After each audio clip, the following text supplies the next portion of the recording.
After 3 weeks guys, ito na siya. Ito na siya guys. Ganito kadali guys pag ito yung gawin mo. Tingnan nyo guys, ang dali lang. 3 weeks. Pwede ka na magsimula guys. Pwede na ito itanim.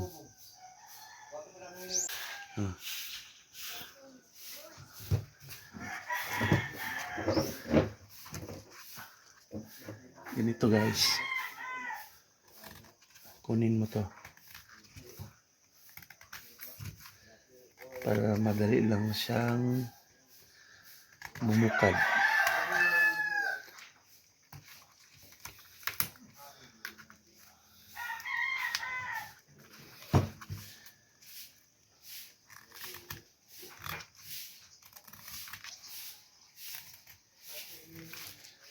Kunin mo to guys. Ganito lang, ganito.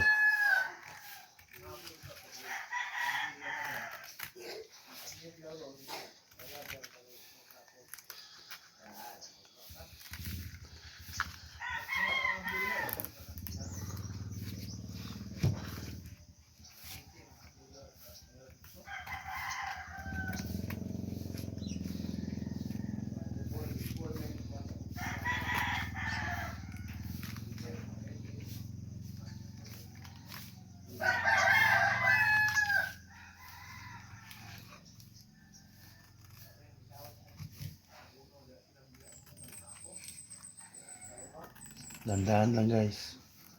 Kamabali.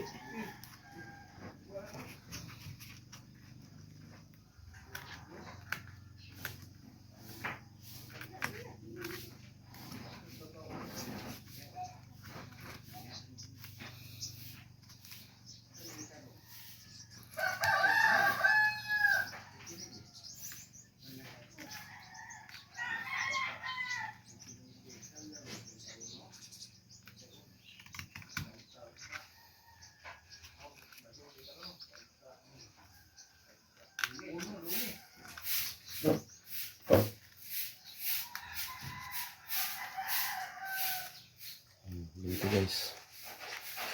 Para madali lang siyang bumukan.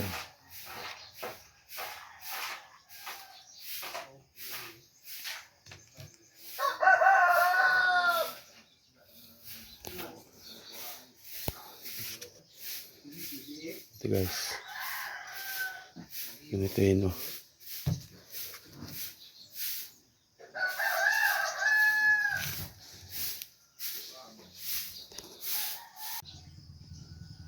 Time na sa pagtatanim guys.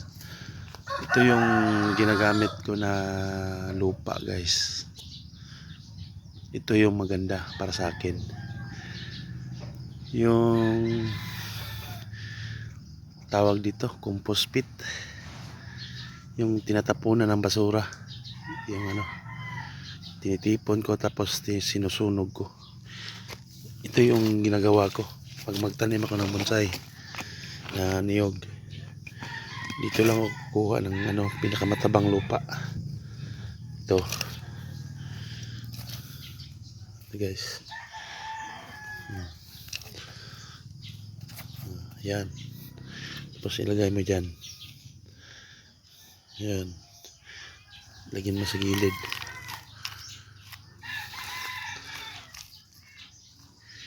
Ito lang kasimple guys. Mataba to guys.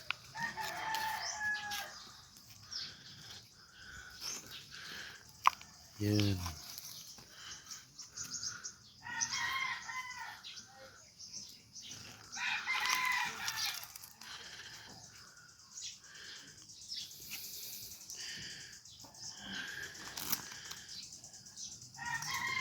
Ganito kasimple magbonsai ng lube.